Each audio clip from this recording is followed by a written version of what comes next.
Selamat pagi, siang, sore, dan malam bagi yang menonton video kali ini. Saya Daniela Natasha, NPM 19060 dari Universitas Internasional Batam. Di video kali ini, saya akan menjelaskan mengenai naskah akademik rancangan undang-undang tentang perubahan Undang-Undang Nomor 16 Tahun 2011 tentang bantuan hukum. Pertama-tama saya akan membahas, untuk pembahasan kali ini ada terbagi 3, yaitu yang pertama landasan filosofis, yang kedua landasan sosiologis, dan yang ketiga landasan yuridis dari naskah akademik tersebut. Landasan filosofis. Nah, di landasan filosofis ini ada disebutkan dan dijelaskan bahwa perlindungan terhadap segenap bangsa dan tumpah darah Indonesia diwujudkan salah satunya melalui pengakuan dan perlindungan atas hak asasi manusia bagi setiap individu. Nah, untuk perlindungan tersebut diamanatkan pada pembukaan Undang-Undang 1945 dengan bunyi untuk melindungi segenap bangsa Indonesia dan seluruh tumpah darah Indonesia sampai seterusnya. Dan untuk perlindungan tersebut diwujudkan melalui pengakuan dan perlindungan hak asasi manusia bagi setiap warga, termasuk yang pertama keadilan atau access to justice, yang kedua kesamaan di hadapan hukum atau equality before the law. Untuk akses terhadap keadilan dan kesamaan yang dipengaruhi salah satu aspek, yakni bantuan hukum. Untuk dasar hukum dari bantuan hukum ini terdapat di Undang-Undang Nomor 16 Tahun 2011, yaitu tentang bantuan hukum.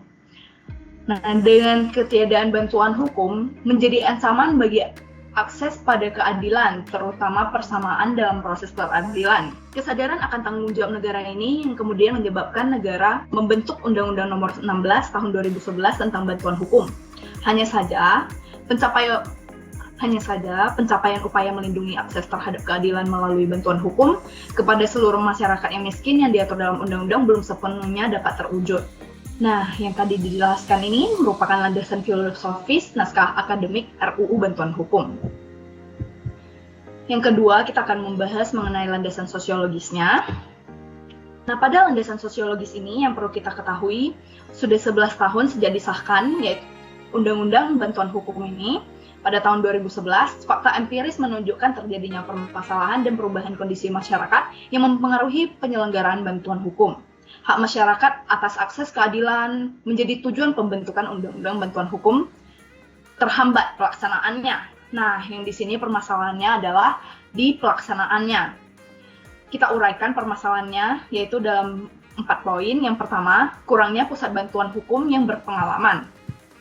Sehingga hal tersebut ini berdampak pada tidak maksimalnya kualitas layanan yang diberikan oleh pusat bantuan hukum kepada penerima bantuan hukum. Poin keduanya, permasalahannya adalah timbulnya kesenjangan kebutuhan masyarakat dengan hadirnya negara dalam memberikan bantuan hukum. Yang keempat yang perlu kita perhatikan adalah kurangnya partisipasi daerah dalam penganggaran pendanaan bantuan hukum.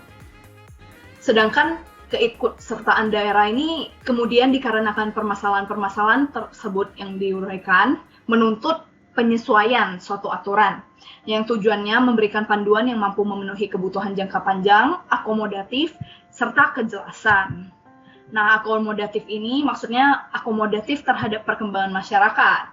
Namun, masih perlu adanya kejelasan sehingga mampu mewujudkan penyelenggaraan bantuan hukum yang optimal. Pada landasan yuridis ini dijelaskan bahwa Undang-Undang Nomor 16 Tahun 2011 tentang bantuan hukum merupakan implementasi dari tanggung jawab negara yang diamatkan oleh Undang-Undang Dasar 1945. Sebagaimana yang terdapat di pasal 28D ayat 1 itu bunyinya memberikan jaminan bahwa setiap orang berhak atas pengakuan, jaminan, perlindungan, dan kepastian hukum yang adil serta perlakuan yang sama di hadapan hukum. Oleh karena itu, seperti yang tadi disebutkan adalah equality before the law dan access to justice. Itu sangat penting ya. Tapi yang perlu kita ketahui adalah dalam pelaksanaannya, permasalahan yang timbul dari kebutuhan perkembangan di masyarakat dan upaya penyelesaian hanya dilakukan dengan membuat norma yang akan merekayasa perilaku masyarakat, sehingga terwujud kondisi yang diharapkan. Hal tersebutlah yang sebenarnya bertentangan dengan Undang-Undang Dasar 1945. Permasalahan tersebut harus diselesaikan sebagai bentuk komitmen untuk menegakkan dan melindungi hak asasi manusia. Sehingga atas dasar pertimbangan ini, maka dilakukan perubahan terhadap Undang-Undang Nomor 16 Tahun 2011 tentang bantuan hukum. Sehingga muncullah RUU untuk perubahannya. Terima kasih.